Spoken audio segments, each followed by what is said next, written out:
नमस्कार, मैं हूं अंकुर और आप देख रहे हैं सत्यहिंदी.com। जैसा कि आपको पता है कि सत्य हिंदी का ऐप भी आ चुका है, तो उसको डाउनलोड करने के लिए आप इस वीडियो के डिस्क्रिप्शन में जाइए। वहां पे आपको एक लिंक मिलेगा, जहां पर आप अगर क्लिक करेंगे तो आप वो ऐप डाउनलोड कर सकते हैं। अब एक नजर डाल लेते हैं अब तक की खबरों पर। बुधवार सुबह सिंगू बॉर्डर पर एक किसान का शव पेड़ से लटका हुआ मिला है। पुलिस ने कहा कि प्रारंभिक रिपोर्टों से पता चलता है कि किसान ने कथित तौर पर आत्महत्या की है। इस मामले में सीआरपीसी की धारा 174 के तहत जांच की कार्रवाई शुरू कर दी गई है।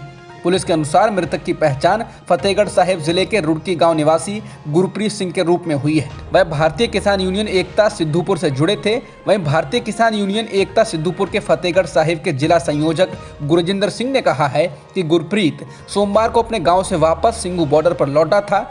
उन्होंने कहा कि गुरप्रीत पिछले 2 दिनों में किसानों के साथ अपनी बातचीत में इस बात से परेशानी जाहिर कर रहा था कि सरकार 1 साल होने के बाद भी किसानों की मांगों को नहीं सुन रही है। वो इस गतिरोध को लेकर परेशान था।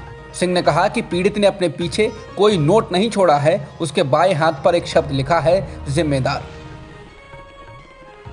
कृषि कानूनों के खिलाफ दिल्ली के बॉर्डर्स पर आंदोलन कर रहे किसानों ने इसे तेज करने का फैसला किया है। किसान आंदोलन की अगुवाई कर रहे संयुक्त किसान मोर्चा ने फैसला किया है कि 29 नवंबर से हर दिन 500 किसान दिल्ली की ओर कूच करेंगे।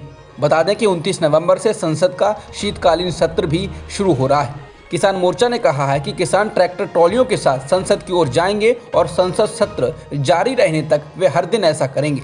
26 नवंबर को किसानों के आंदोलन को 1 साल का वक्त पूरा होने वाला है। उससे पहले अगस्त में किसानों ने संसद से कुछ दूरी पर स्थित जंतर मंतर पर किसान संसद का आयोजन भी किया था।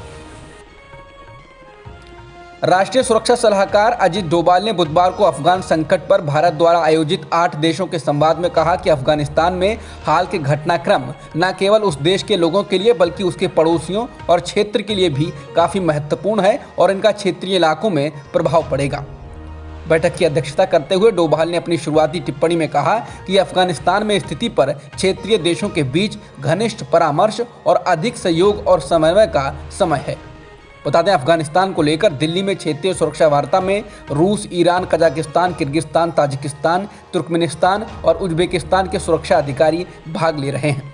इसकी मेजबानी भारत कर रहा है। इसमें पाकिस्तान और चीन ने भाग नहीं लिया है। मध्य प्रदेश के सबसे बड़े सरकारी अस्पताल भोपाल के हमीदिया में अग्निकांड से नवजातों की मौत पर बवाल थमने का नाम नहीं ले रहा है। राज्य की शिवराज सरकार अब बच्चों की मौतों का आंकड़ा छिपाने को लेकर कटघरे में है।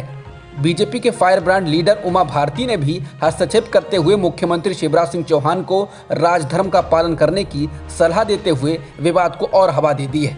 बता दें, परिजन जहां अस्पताल में हुए आग के हादसे से 10 मौत होने का दावा कर रहे हैं, तो राज्य सरकार कह रही है कि कुल 4 बच्चे ही इस हादसे में मारे गए हैं। जिसके बाद कांग्रेस नेता और पूर्व मुख्यमंत्री कमलनाथ ने भी बीजेपी सरकार को घेरा है और घटनाक्रम की जांच हाईकोर्ट के जज से कराए जाने की मांग भी की है। एनसीपी नेता नवाब मलिक ने अब महाराष्ट्र के पूर्व मुख्यमंत्री देवेंद्र फडणवीस पर पलटवार किया है। मलिक ने कहा कि फडणवीस के आदेश पर ही पूरे महाराष्ट्र में उगाही और वसूली का काम किया जाता था। नवाब मलिक ने फडणवीस पर जाली नोट का कारोबार करने का भी आरोप लगाया। मलिक ने कहा कि जब नोटबंदी हुई, कई राज्यों में जाली नोट पकड़े गए, लेकिन 1 साल के बाद भी 8 अक्टूबर 2017 तक महाराष्ट्र में एक भी जाली नोट पकड़ने का केस नहीं आया। इसके पीछे कारण था फडणवीस का ऐसे नेक्सस को संरक्षण था। मलिक ने इसके साथ ही कहा कि 8 अक्टूबर 2017 को एक छापेमारी हुई। इसमें 14 करोड़ 56 लाख रुपए के जाली नोट पकड़े गए। उस मामले को रफा दफा देवेंद्र फडणवीस ने कराया था। इसमें इमरान आलम शेख, रियाज शेख को पकड़ा गया, लेकिन बाद में इस जब्ती को 8,80,000 रुपए बताकर दबा दिया गया। जाली नोटों के कारोबार का आरोप फडणवीस पर लगाते हुए एनसीपी नेता नवाब मलिक ने कहा कि पाकिस्तान के जाली नोट भारत में चले, मामला दर्ज हो और उसमें कुछ दिनों में जमानत हो जाती है, मामला एनआईए को नहीं दिया जाता है। नोट कहां से आ रहे थे, इसकी जांच आगे नहीं बढ़ती है, क्योंकि जो लोग इसका रैकेट चला रहे थे उनको फडणवीस सरकार का संरक्षण प्राप्त था। एनसीपी नेता नवाब मलिक ने कहा कि पूर्व मुख्यमंत्री देवेंद्र फडणवीस समीर वानखेड़े को बचाने की कोशिश कर रहे हैं, क्योंकि वानखेड़े उनका पुराना करीबी है। इसके साथ ही उन्होंने कहा कि फडणवीस ने सारे अंडरवर्ल्ड कनेक्टेड लोगों, अपराधियों को सरकार आयोगों में पद पर बैठाया। इस दौरान मलिक ने मुन्ना यादव जैसे कई लोगों के नाम और कारनामे बताए। नवाब मलिक ने कहा कि फडणवीस ने राजनीति का अपराधीकरण किया। नवाब मलिक के देवेंद्र फडणवीस पर हमले के बाद बीजेपी ने मलिक के हाइड्रोजन बम गिराने के दावे पर मजाक बनाया। बीजेपी नेता आशीष शेलार ने पलटवार करते हुए कहा कि जिन लोगों ने हाइड्रोजन बम का दावा किया वो फुलझड़ी भी नहीं फोड़ सके। इसके साथ ही उन्होंने कहा कि हाँ, मुन्ना यादव, हाजी अराफात और हैदर आजम पार्टी कार्यकर्ता हैं, लेकिन अराफात और आजम के खिलाफ एक भी मामला नहीं है।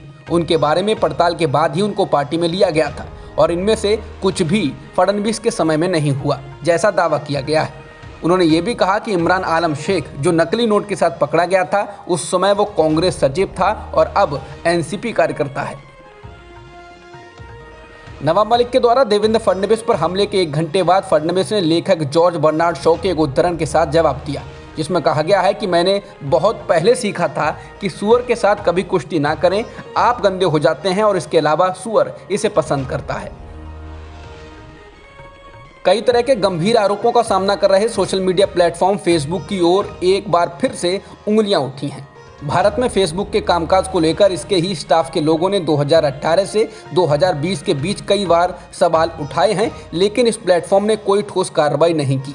द इंडियन एक्सप्रेस में छपी एक रिपोर्ट के मुताबिक इस बारे में फेसबुक के तत्कालीन उपाध्यक्ष क्रिस कॉक्स ने 2019 में कुछ बैठकें भी की थीं, लेकिन उन्हें हेट स्पीच से लेकर समुदाय विशेष के खिलाफ चल रहे आपत्तिजनक कंटेंट को लेकर कोई समस्या नहीं दिखी। बता दें, कई रिपोर्ट्स आ चुकी हैं जिनमें कहा गया है कि फेसबुक भारत में नफरत भरी सामग्री को बढ़ावा देता है। इसके लिए फेसबुक के ही कर्मचारियों ने ही भारत में कई नए अकाउंट्स बनाकर टेस्ट किया था, तो पता चला कि अकाउंट बनाते ही फेसबुक ने झूठी और नफरती सामग्री को परोस दिया। कुछ ही दिन पहले फेसबुक की पूर्व कर्मचारी सोफी झांग ने बड़ा खुलासा किया था। झांग ने एनडीटीवी के साथ बातचीत में कहा था कि फेसबुक ने बीजेपी सांसद से जुड़े फेक अकाउंट्स वाले नेटवर्क को नहीं हटाया, जबकि उसने चुनाव को प्रभावित करने वाले कांग्रेस और आम आदमी पार्टी के फेक अकाउंट्स के नेटवर्क के खिलाफ कार्रवाई की थी। उत्तर प्रदेश के कासगंज के कोतवाली में एक युवक की मौत होने पर 5 पुलिसकर्मियों को सस्पेंड कर दिया गया है। दरअसल एक किशोरी को अगवा करने के आरोप में अल्ताफ नाम के युवक को पुलिस ने हिरासत में लिया था। बीते मंगलवार को कोतवाली के हवालात में अल्ताफ की मौत हो गई। इसको लेकर पुलिस का कहना है कि युवक ने हवालात के टॉयलेट में जाकर उसमें लगे नल की टोटी से जैकेट की डोरी फंसाकर फांसी लगा ली। पुलिस का कहना है कि बाद में उसको इलाज के लिए ले जाया गया, लेकिन उसने अस्पताल में दम तोड़ दिया। वहीं अल्ताफ के पिता का कहना है कि उन्होंने खुद अपने बेटे को पुलिस को सौंपा था, लेकिन हवालात में पुलिस ने उनके बेटे की हत्या कर दी है। उत्तर प्रदेश के कासगंज में पुलिस हिरासत में युवक की मौत से यूपी पुलिस एक बार फिर सवालों के घेरे में है। इस मामले में यूथ कांग्रेस के अध्यक्ष श्रीनिवास बीवी ने कासगंज पुलिस अधीक्षक रोहन प्रमोद बोत्रे की बाइट को ट्वीट करते हुए सवाल उठाए हैं। श्रीनिवास बीवी ने कहा है कि थाने के बाथरूम में लगी नल की टोटी से लटककर कोई आत्महत्या कैसे कर सकता है यूपी पुलिस? क्या आरोपी की लंबाई 1 से 2 फीट की थी? अब तक की सुर्खियों में इतना ही। बाकी खबरों के लिए बने रहिए सत्यहिंदी.com के साथ। सत्य हिंदी का ऐप डाउनलोड करें गूगल प्ले स्टोर पर।